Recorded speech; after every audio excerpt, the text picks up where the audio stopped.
Bienvenidos a Trono de Dios Maranatá. Comenzamos este nuevo capítulo de la lista de reproducción en donde estamos analizando el corazón del hombre, tantas veces rebelde, distraído, extraviado, pero que ha sido creado por Dios, y cómo el corazón de Dios busca al hombre en todo momento, le ha creado, le mima, le cuida, le cría, le hace crecer en la virtud, en la verdad, en la santidad, y le recibe en el reino de Dios. Para esto hemos sido creados, para descansar nuestro corazón en Dios nuestro Salvador. Comenzamos en nomine Patris et Filii Spiritus Sancti. Amén. Ave Maria, gratia plena Dominus tecum, benedicta tu in mulieribus, et benedictus fructus ventris tui, Iesu. Santa Maria, Mater Dei, ora pro nobis peccatoribus, nunc et in hora mortis nostre. Amén. Gloria Patri et Filio et Spiritui Sancto, sicut erat in principio et nunc et semper et in saecula saeculorum. Amén. ¡Viva Cristo Rey! Decía San Agustín, que no nos viene de nosotros la capacidad, no que por nosotros mismos seamos capaces de discurrir algo como de nosotros mismos, ¿no? Discurrir, entender, comprender, recibir la luz, no por nuestra propia capacidad, sino que nuestra capacidad nos viene de Dios. El cristiano es aquel que entiende esto, es el primer, vamos a decir, prisma, la base fundamental de todo conocimiento verdadero acerca de Dios, de los hombres y de la realidad. La capacidad viene de Dios. Es Dios el que la da, es un don de la fe, de la esperanza, de la caridad. Y nos viene de Él, quien asimismo nos capacitó para ser ministros de una nueva alianza que ya no es de letra, no es una letra escrita en una piedra, no, sino de espíritu. Porque la letra mata, mas el espíritu vivifica.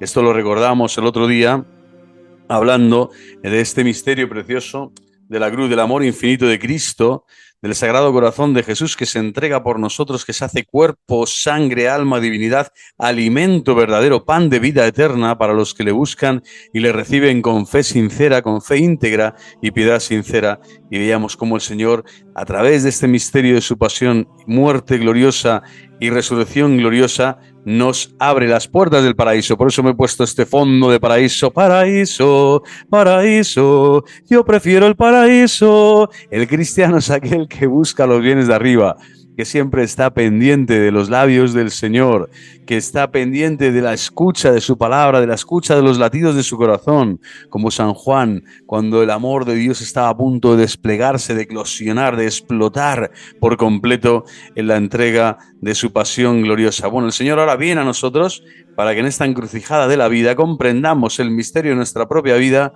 le demos el sentido y el significado profundo que tiene, acercándonos a este misterio de su sagrado corazón, en donde nos entrega su espíritu. Nos dice San Agustín, esta capacidad de conocer a Dios y de amar a Dios, este discernimiento para rechazar el mal y abrazar el bien, para elegir el bien, para apasionarse por las cosas de Dios, es un don del Espíritu Santo. Él nos da esa capacidad, porque hemos sido creados para Él. Pero además tenemos que reconocer que es espiritual, es el espíritu. No es la letra, no es la norma por la norma, no es simplemente la moral por la moral. No, ahora la ley se ha hecho espíritu. La Torá, la ley y los profetas vienen a ser plenitud en la persona viva de Jesucristo. Cristo resucitado entre nosotros y para siempre, que intercede ante Dios Padre en la gloria celestial. Bueno, pues vamos a profundizar de nuevo en esta lista de reproducción maravillosa, cuidar el corazón en un mundo descorazonado en este mes, dedicado también al Sagrado Corazón de Jesús, como es el mes de junio, en donde el Señor nos insta, nos invita de forma especial a adorar el misterio de su presencia en la Eucaristía, en la Iglesia, en la comunidad, en los sacramentos, en la palabra de Dios, todas estas presencias del Señor, pero especialmente en la Sagrada Eucaristía vivida, celebrada en comunidad, es donde el Señor hace que ese descorazonamiento que muchas veces podemos tener y podemos de algún modo respirar, nos ataca por todos lados, pues se convierta, ¿no?, en algo que desaparece y nos da el Señor ese trasplante de corazón que necesitamos, porque hemos sido visitados, mejor dicho, por el Señor, pero nos hemos dejado visitar por Él. Le hemos abierto las puertas de nuestro corazón para ir a lo más hondo. Bueno, pues vamos a profundizar. Como digo, esta lista se puede seguir de algún modo con la Biblia en mano, la Biblia de Jerusalén, la Biblia católica, en donde las citas nos ayudan a comprender que la palabra de Dios está hecha para encarnarse en nuestra vida. El título de este vídeo, Encrucijadas que nos adentran en lo más hondo de nuestro corazón. Y vamos a ver una serie de epígrafes o, digamos, de axiomas, de principios que se dan de forma clarísima en la Sagrada Escritura y que nos ayudan a comprender, por así decirlo, la filosofía del misterio, a buscar la sabiduría encarnada de Dios vivo, a coger lo que no podemos comprender. Este sería un principio básico que late, está dentro en los mimbres de la Sagrada Escritura. María Santísima es el modelo, ¿no? Impresionante para ver esto con claridad. Hijo, ¿por qué te has portado así con nosotros? Es inmaculada, pero le demanda al Señor, le pregunta, necesita respuestas. Mira con qué angustia tu padre y yo, San José, ¿no? Le buscaban cuando el Señor fue al templo a dar gloria a su padre, a decir que la palabra se había encarnado en él y a enseñar a aquellos que se creían sabios y doctos en su tiempo, siendo aún pues adolescente. El Señor manifiesta su gloria acontecimientos de salvación que están por encima de las criaturas siempre, incluyendo a la propia Virgen María, que precisamente por eso es la Virgen Inmaculada, porque es modelo perfecto de seguimiento de Jesucristo, discípula perfecta de Jesucristo, de acompañamiento, de acogida, y está siempre abierta a la enseñanza de Dios, a lo que Dios le quiere enseñar. Y en este sentido el Señor les enseñó, ¿no? Tenía que estar aquí. Mi padre me lo estaba pidiendo, ¿no? Y sabes que yo he venido en el nombre del Padre, soy enviado del Padre, soy Dios con los hombres, ¿no? Entre los hijos de los hombres. Ellos no comprendieron lo que quería decir en ese momento, pero su madre conservaba en su corazón el recuerdo de todo aquello, ¿no? Guardaba en su corazón, masticaba, rumiaba, meditaba, porque todo va a ser comprendido, todo va a venir a la luz, pero el Señor te pide esa fe y que seamos nosotros los que vamos detrás, ¿no? De nuestra propia vida, de lo que nos va sucediendo. Eso es la fe en la providencia divina, que Dios sabe más y siempre mejor que tú lo que te conviene, lo que es mejor para ti, ¿no? Y tenemos que estar abiertos. Entonces Lucas 2:48, 50-51 muestran esta grandeza, ¿no? del corazón inmaculado de María, que puedes preguntar al Señor, puedes pedirle, puedes solicitarle, pero tienes que estar abierta a esa respuesta que te exige fe, que te exige abandono, que te exige una confianza filial en Dios nuestro Señor, porque siempre sabe más, Él va por delante y es el que nos marca el camino. Requiere, por lo tanto, humildad. La humilde sierva del Señor es la Madre de Dios. La Madre de Dios nos enseña esta virtud, la humildad, que es la base de todas las demás virtudes, ¿no? Para profundizar en el seguimiento de Cristo, en esta transformación de nuestro corazón. Crea para Dios un espacio vacío donde Él puede morar y donde puede ser vista su gloria. Es decir, ya no somos nosotros, es Dios el que acontece en nuestro corazón. Y nosotros lo único que podemos es básicamente decir, Señor, aquí estoy para hacer tu voluntad, pero mira qué pecador soy. O sea, no tengo más que eso, decirte que gracias porque me amas infinitamente, a pesar de que tantas veces no dejo ese espacio vacío para ti. Ni siquiera te reconozco en tu presencia bienhechora hacia mí. No te doy gracias por todos los bienes y beneficios celestiales que recibo cada día. Soy desagradecido, estoy tantas veces olvidadizo, cuando no rencoroso incluso o rebelde a tus preceptos, a lo que tú me indicas, a tus inspiraciones. Por lo tanto, es salir del centro y entrar en la fuerza gravitatoria de la gracia. Esta fuerza gravitatoria ya no la controlamos nosotros. No somos nosotros los que decimos, no, esto ahora todo gira en torno a mí, a mi fuerza, a mi fuerza de voluntad. No es todo lo contrario, es la fuerza de la gracia. Por eso es impresionante, el que vive en la presencia de Dios no tiene más temor que ese temor de Dios, que es el temor a perder a Dios, y por lo tanto está constantemente en esa piedad filial, en ese don de piedad, reconociéndose hijo y pidiéndole al Señor no escapar de su casa, no irse fuera, no desperdiciar la herencia, no vender el alma a Satanás y al maligno.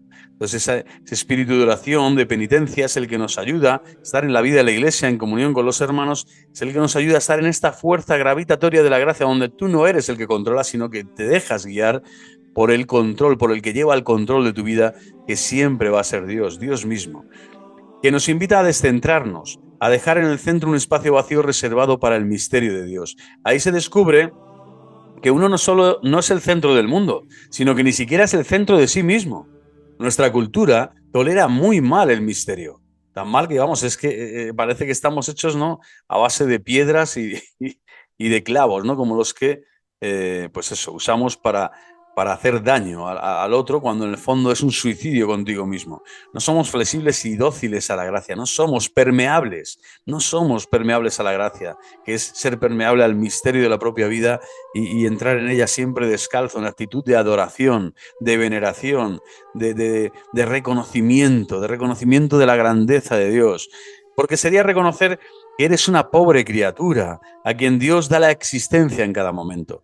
Por lo tanto, el hombre prefiere vivir en esa vanidad que es una fantasía, que es completamente ilusoria, la vanidad de tus proyectitos, de tus títulos, de tus cositas, cuando el Señor te está pidiendo otra cosa en la vida. Está pidiendo que tengas una relación personal, íntima, reservada, secreta, maravillosa, providente, fiel con Él, en persona, de tú, a cuatro ojos, de corazón a corazón.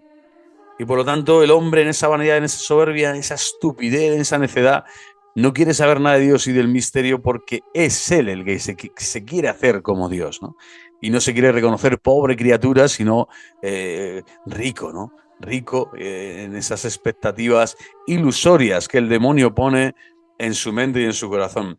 Y en los mosaicos de Monreale, por ejemplo, Dios da su espíritu a Adán y lo mantiene en el ser.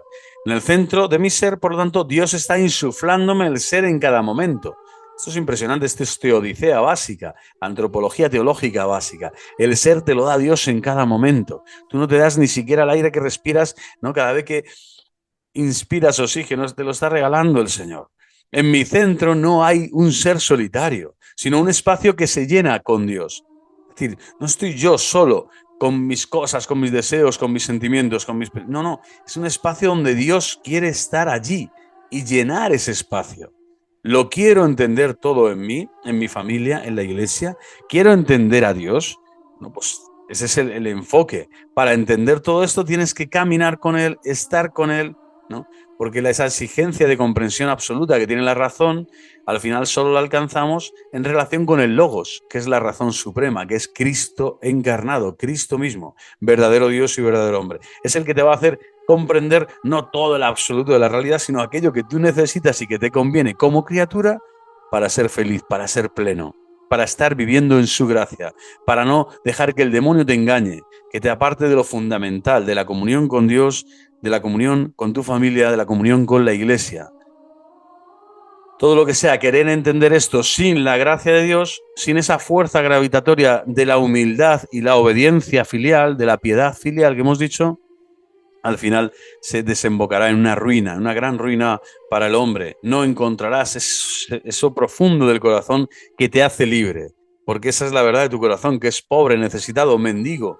Y ahí es donde alcanza esa libertad, cuando reconoces tu miseria, tu pobreza, y que Dios mismo te habita, te cohabita, la cohabitación de la Santísima Trinidad, y te conforma. Va realizando ese misterio maravilloso del crecimiento en la gracia en ti, desde ti. No es otro el que tiene que contar ya tu vida o dar testimonio de lo que tú vives, sino tú mismo sabes, sientes, percibes, conoces, amas lo que Dios está haciendo en tu vida, lo que Dios realiza en tu corazón, las obras portentosas. Obras más grandes haréis, decía el Señor, ¿no?, a sus discípulos, remitiendo a que el Espíritu Santo Paráclito viene a tu corazón para defender esa gracia filial, para defender esas obras de caridad que puedes realizar, para defender esa fe que te va a llevar siempre, ¿no?, con las alas bien abiertas hacia el reino celestial. Un segundo aspecto, enfoque, o cómo decir, una beta profundísima, maravillosa, mística de la Escritura, es que tocar fondo en nuestra desorientada búsqueda deudora de los puros sentidos. Y esto es una enseñanza que también da siempre, ¿no?, la Escritura y los santos padres y la vida de los santos. El hijo pródigo ha sido empujado por su desgracia a entrar dentro de sí mismo. Pues, puntos suspensivos, estoy aquí muriéndome de hambre. Voy a volver a casa de mi padre. Lucas 15, 17, 18.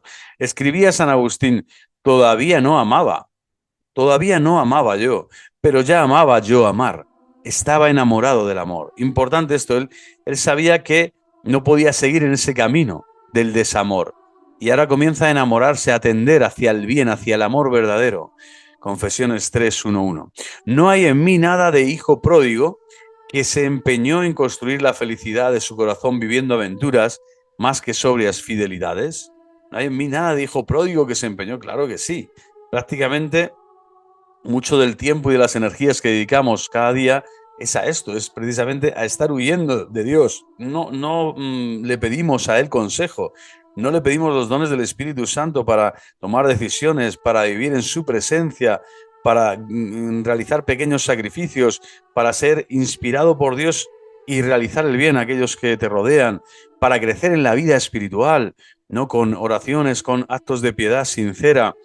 Es decir, tantas veces nos alejamos. El hijo pródigo está en esos entretenimientos, en esas ideologías, en esos placeres, ¿no? Y prebendas que el mundo te ofrece por doquier.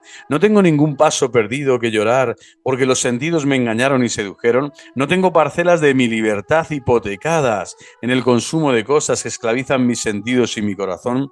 Para adentrar, por lo tanto, en lo profundo del corazón, tengo que reconocer que tantas veces me dejo llevar por aventuras insípidas que no tienen la sal ni la luz de Dios, que tantas veces me dejo engañar por los sentidos y no voy a enjugar mis lágrimas a los pies de Cristo, sino voy a mendigar el amor a las criaturas y a las cosas que las criaturas me pueden ofrecer. Que tengo parcelas de libertad donde todavía no hay una libertad verdadera, no, libre en pleno sentido, una libertad esencial que sabe ya elegir aquello que Dios quiere, que ama la voluntad y abraza la voluntad de Cristo, la voluntad de Dios, sino que te esclaviza aún esas parcelas de falsa libertad por el consumo, el materialismo, etcétera.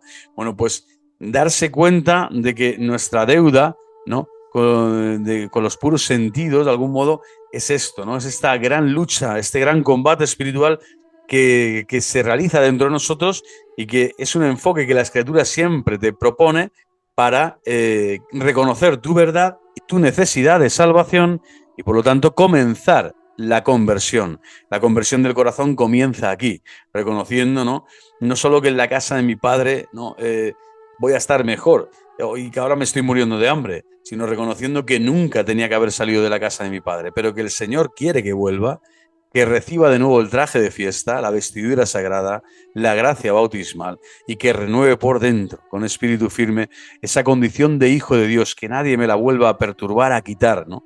Especialmente nadie que soy yo mismo, el principal enemigo, cuando eres consciente de que solo tú eres el deudor, ¿no? Satanás te inspira para que tú seas deudor de Dios, ¿no? Para que desenfoques el horizonte de lo divino, para que no hagas caso al Señor, para que le des la espalda. Pero el Señor te busca allí donde está la impureza, la impiedad, para decirte, ven conmigo, el Padre te espera, el Padre te aguarda, el Padre providente, justo, sabio, te espera, no te pedirá cuentas, te perdonará, olvidará todo tu pecado, toda tu maldad. Lo único que quiere es que reconozcas que eres su hijo amado. Eres su hijo amado.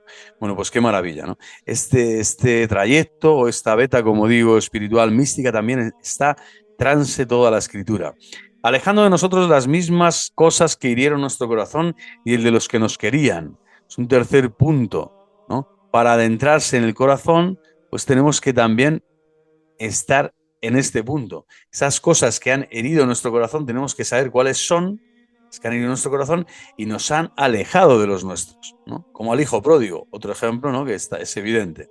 Pero aquí aparece Oseas 2, 16, 17, 21 y siguientes. Dice, voy a seducirla llevándola al desierto, hablándole al corazón. Allí le daré sus viñas y el valle de la desgracia será paso de la esperanza. Me casaré contigo para siempre, me casaré contigo. Te lo dice el Señor. Me casaré con tu alma. Conozco y practico alguna forma de sobriedad, de pobreza, de austeridad. A lo mejor estoy solo por estar demasiado acompañado de cosas. A veces nuestra soledad reclama como un derecho lo que solo puede venir como un don, ¿no? Fijaros, ¿no? Esa gravitación, ese centro gravitatorio de la gracia siempre te hace reconocer el don antes que el derecho, ¿no? Y saber que la pobreza y la austeridad es un bien supremo para encontrarse con Dios. Es decir, el desierto es importantísimo. El silencio que decíamos, ese espacio interior y ese silencio sagrado para reconocer que toda la grandeza de la vida ¿no? Estriba en esta relación íntima con Dios. Quien a Dios tiene, nada le falta, decía Santa Teresa de Jesús, ¿no? Quien a Dios tiene, nada le falta. Y sin embargo, es en ese contacto con las cosas, este ser utilitarista, materialista, egocéntrico, plano, de encefalograma plano, pues le sobreviene la amargura, el resentimiento, la envidia. Nunca está satisfecho por nada. ¿Por qué? Porque no recibe las cosas como don. Se las está ganando él a pulso con sus fuerzas. Y eso es agotador, hermanos. Ahí no hay desierto, ahí lo que hay es bullicio y una Babel constante en donde nadie se comprende, nadie se entiende, especialmente uno consigo mismo. No consigues tener paz, llegar a poseer la paz que solo Cristo te puede dar y solo la conversión del corazón te puede dar.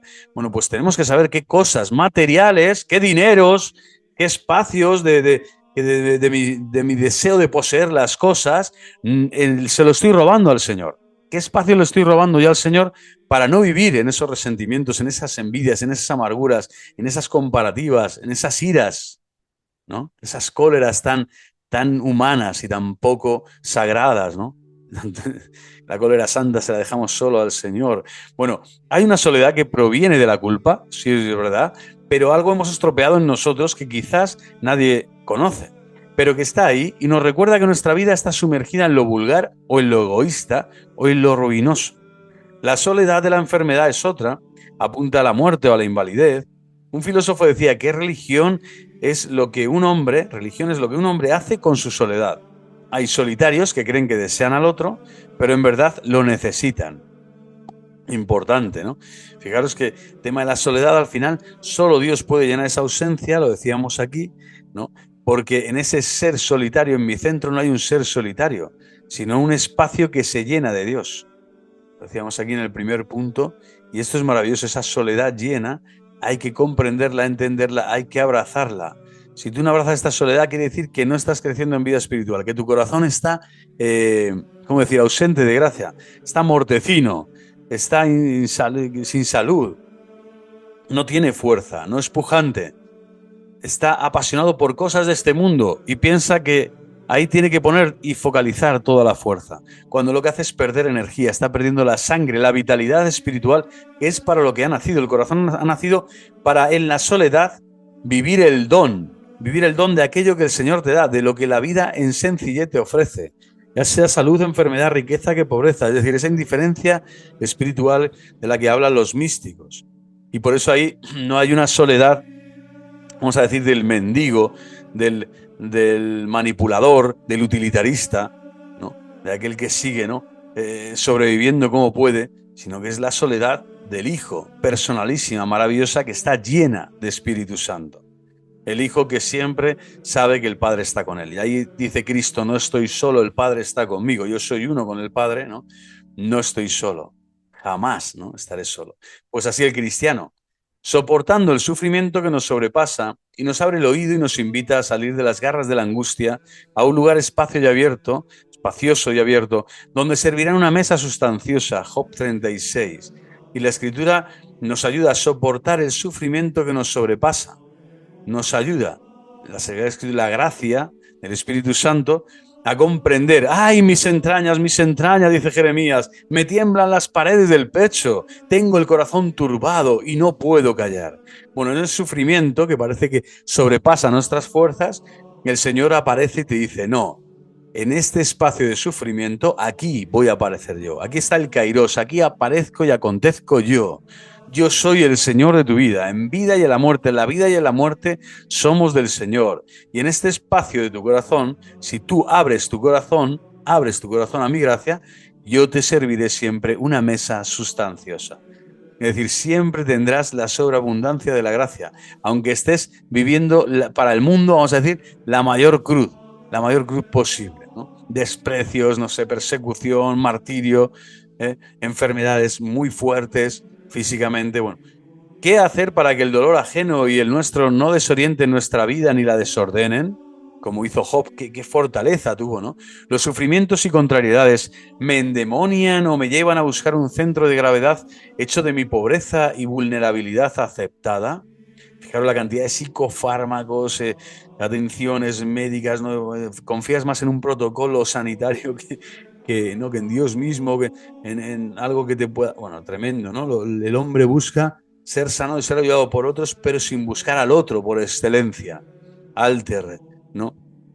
Alius, aquel otro, absolutamente otro que es Dios en tu interior. Y tantas veces los demonios lo que hacen es jugar todavía más contigo. Juegan con tus miedos, juegan con tu paranoia, juegan con tu debilidad y tu vulnerabilidad, que es real, que la tienes que aceptar, pero sin caer en la desesperanza de pensar que esas contrariedades y esos sufrimientos no tienen la solución bendecida, la solución querida, la solución providencialmente enviada por Dios.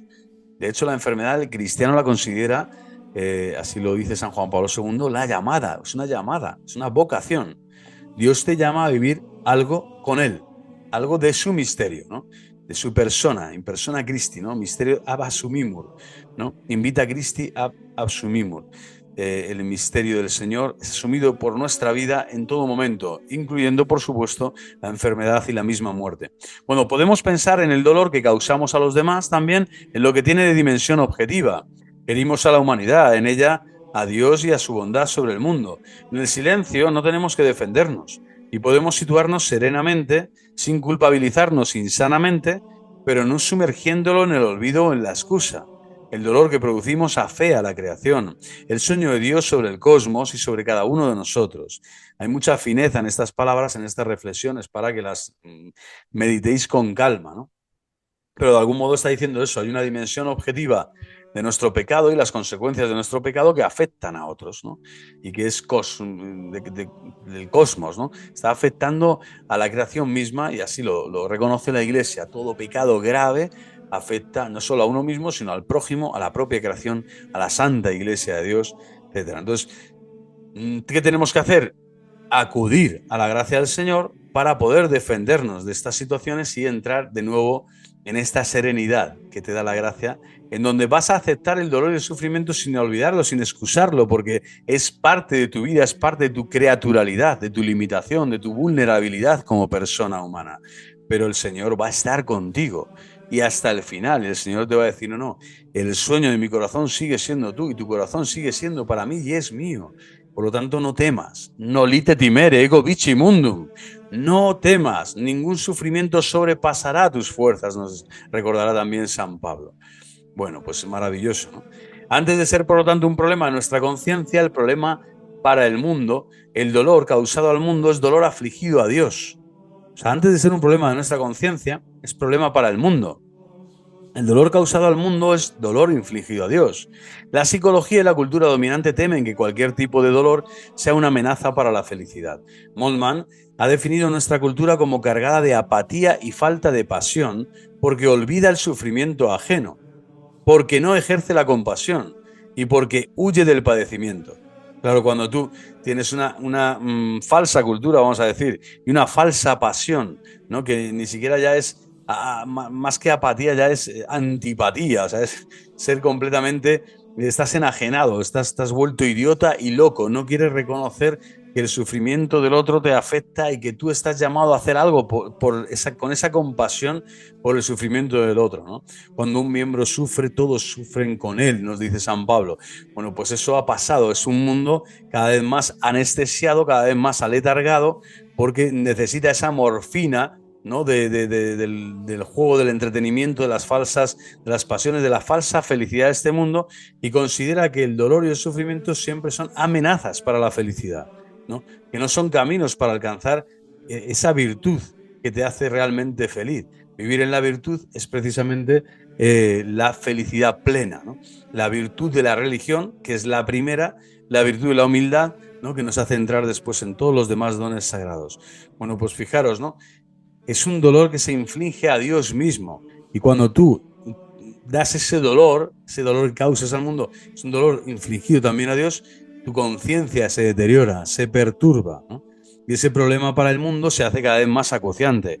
¿Por qué? Porque no estás entrando en lo profundo de tu corazón. Que es que para que la felicidad sea, vamos a decir, real, para que la felicidad de tu corazón alcance la plenitud, necesitas pasar por la cruz libremente y acogerla con el amor que solo Dios te puede dar. Aquí está la paradoja. sea, el Señor te invita a llegar a un sitio donde sin Él no puedes. Y claro, en cierto modo es una paradoja y por otro lado es lo más lógico del mundo. El Señor te está diciendo, si quieres venir hasta donde yo estoy, al cielo, si quieres vivir de mi gracia, de mi amor, si quieres vida eterna, es sencillo, solo tienes que abrirte a que yo te dé esta vida eterna. Y esta felicidad y esta vida eterna pasa por el misterio de la cruz, pasa por la forma de la cruz, pasa por este mesianismo crucificado, pasa por este amor.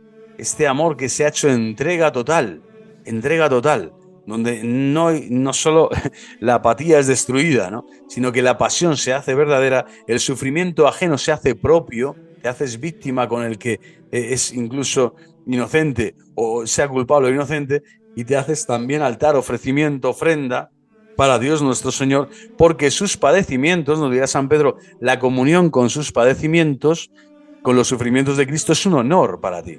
Es lo más grande, es la catapulta, es la escalera que te lleva al cielo. Entonces esa dulzura del amor oblativo, del amor entregado, del amor crucificado, este amor oblativo es la plenitud de esta felicidad. Por lo tanto, el cristiano no ve como una amenaza el dolor o el límite o la vulnerabilidad, sino una oportunidad de fidelidad, una oportunidad de gracia, una oportunidad de estar más cerca del corazón mismo de Dios y latir al unísono en esa alegría glorificada que significa la plenitud de la entrega, la plenitud del amor entregado. ¡Qué maravilla! Esa es la felicidad, ese es el cielo, esa es la vida eterna. Bien, es verdad que el Señor dice, no, llegaréis, allí no habrá llanto, ni luto, ni dolor de ningún tipo, ¿no? Las bienaventuranzas, todas las bienaventuranzas de este mundo, ser pobre, manso, humilde, misericordioso, allí lo serás en plenitud ya, pero sin la carga, vamos a decir, del dolor físico, psicológico, ¿no? Y mucho menos espiritual porque estás bañado por la gracia celestial. Pero de algún modo es la bienaventuranza eterna la visión beatífica, la que abraza esta bienaventuranza que tú día a día has podido cultivar en tu corazón. ¿Por qué? Porque has entrado en lo más hondo del corazón y allí has descubierto que el camino hacia el Calvario es un camino lleno de luz, lleno de potencia de resurrección, lleno de gloria, lleno de gloria. En la cruz está la vida y el consuelo, y ella sola es el camino para el cielo, decía Santa Teresa, ¿no?, de Jesús. Se da otra forma de dolor y de sufrimiento que nos sobreviene, por lo tanto, y que en contra el que no podemos hacer nada. Teilhard de Chardin lo llamaba pasividades de disminución. ¿A dónde nos quieren llevar? De entrada podemos afirmar que tienen más potencial de maldición que de bendición. Y estas pasividades, este sufrimiento, ¿no?, que te viene, ¿no?, que están más abiertas a la blasfemia que a la plegaria, aunque les sorprenda la historia insensata de los amigos de Job. Es decir, Dios emerge para nosotros en forma de pregunta y de oportunidad. Mi amigo Toño García, nos cuenta el autor, diría que puede ser timón de profundidad que opera un cambio de ruta, como podadera que dirige el crecimiento y canalizador de la savia interior, que diría el propio Teilhard. No queda más que entregarse al misterio, acogerlo, adorarlo. Pero aquí está la clave, sería como la llave santa de la puerta santa, ¿no? Acogerlo y adorarlo. Estamos hablando del dolor, ¿eh? No nos hemos ido de este punto en el que estamos viendo alejar de nosotros las mismas cosas que hirieron nuestro corazón y el de los que nos querían, que es nuestro apego al dinero, pero sobre todo también todas las veces que no soportamos, estamos en este punto, soportando el sufrimiento que nos sobrepasa y que nos abre el oído y nos invita a salir de las garras de la angustia, ¿no?, para entrar en ese espacio donde nos servirán una mesa sustanciosa, donde el Señor toda turbación ya la conoce, donde no quiere que te calles, quiere que le preguntes, quiere que tengas conciencia de que ese dolor necesita ser, por así decirlo, revisado, dialogado, compartido con el Señor. Pero en ese dolor y en esa encrucijada de sufrimiento que tantas veces pensamos que nos sobrepasa, esa cruz concreta, cuando en el fondo la está llevando más siempre el Señor que nosotros mismos, dentro de nosotros, es entregarse al misterio, acogerlo, adorarlo. Entregarse al misterio, acogerlo, adorarlo. El padre Arrupe lo expresó preciosamente en su testamento espiritual, que ya no pudo leer personalmente. Dijo así el padre Arrupe algo precioso: yo me siento más que nunca en manos de Dios. Eso es lo que he deseado toda mi vida, desde joven. Y eso es también lo que sigo queriendo ahora, pero con una diferencia. Hoy toda la iniciativa la tiene el Señor.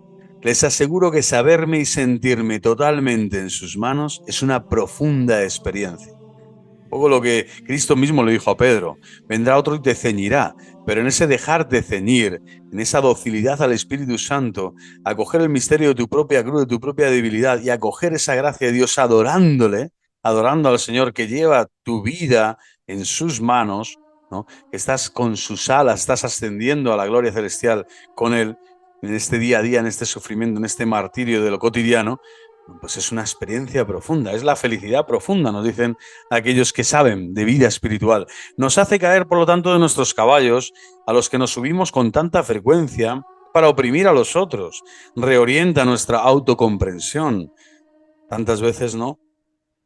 Sesgada, ¿no? Limitada, vanidosa. No nos deja apoyar nuestro yo en nuestra valía, en lo que valemos, lo que podemos, lo que somos, lo que sabemos, en nuestros poderes, en nuestras obras, sino solo en Él y en su amor. Este saber abandonarse en Él, esta actitud, ¿no?, de confianza filial, esta humildad a la que remitíamos al principio de este vídeo de la Santísima Virgen María. No nos deja tampoco apoyar en nuestra valía, en nuestros poderes y en nuestras obras, sino solo en Él y en su amor. Repetimos de nuevo: solo Él, en Él y en su amor. He repetido esta frase que creo que es por algo, ¿no? El Señor quiere que la providencia, ¿no?, entre en vena en nuestro corazón, a ver si le da una taquicardia de las buenas y el corazón viejo se destruye, el hombre viejo, y viene este corazón nuevo con este soplido, con esta ruaj del Espíritu Santo para realizar este gran milagro. Solo en Él y en su amor. Solo en Él y en su amor. Tenemos que confiar, tenemos que abandonarnos, tenemos que saber que caminamos. No hay otra cosa en este mundo, ni más grande, ni más bella, ni más verdadera que esta. Solo en Él y en su amor. Solo en Él y en su amor es donde yo tengo que poner mi corazón. Aquí está el Semá.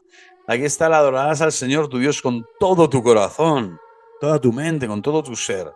No nos deja tampoco apoyar nuestro yo en nuestros fracasos tampoco, ni en nuestros sufrimientos. Ir por ahí como plañideras, ¿no?, mendigando también ¿no?, y victimizándonos de cualquier tipo de cosa o circunstancia que te haya sucedido en la vida. No, no hay tiempo para esto, ni ganas ni espacio. El Señor no quiere eso. Quiere que confíes solo en Él y en su amor. Esto es lo que vale, esto es lo que sí tiene una valía de eternidad. Esto sí que tiene una impronta, un sello del Espíritu Santo, porque ya son las obras de Dios para la gloria de Dios y para glorificar a Dios con tu vida, no para tu desgloria tú a Dios, ¿no? Tú no tienes que dar gloria a Dios, nada, es Dios el que te va a hacer partícipe de su gloria. Por lo tanto, nosotros glorificamos a Dios en tanto y en cuanto dejamos que Él entre en nuestro corazón y lo transforme, ¿no? Por eso hay que pedirle este espíritu de fe, de abandono, de docilidad, de humildad, para poder caminar así, en manos de este misterio. Un misterio que es Dios uno y trino, de infinito amor, que habita en los cielos y en nuestro corazón. Y es un misterio de relación personal con el Padre, el Hijo, el Espíritu Santo, con tres divinas personas que nos cohabitan, que nos penetran, nos invaden, nos permean, nos inspiran, nos sostienen, nos consuelan, nos alegran cada día el corazón. Qué maravilla poder adentrarnos en nuestro corazón, ir a lo más profundo de esta forma. Señor, el misterio de mi vida está en manos de tu misterio, uno y trino, de infinito amor, de infinito amor. Otro aspecto que la Biblia nos recoge, escogiendo un lugar solitario siempre para sentarnos y escuchar a nuestro corazón. Y esto es muy bello, ¿no? Señor, siempre en la Sagrada Escritura aparecen, ¿no?, múltiples episodios donde el Señor se sienta, el Señor busca un lugar para hablarte al corazón. Antes hablamos del desierto también como un lugar de preferencia divina, ese desierto, ese lugar solitario de la soledad, para encontrarte con el que lo llena todo. Pero aquí estamos hablando, pues eso, puede ser un manzano, algo físico, real, tangible, o un paseo tranquilo, ¿no? Manzano entre los árboles silvestres, es mi amado entre los jóvenes, a su sombra quisiera sentarme y comer de sus frutos sabrosos.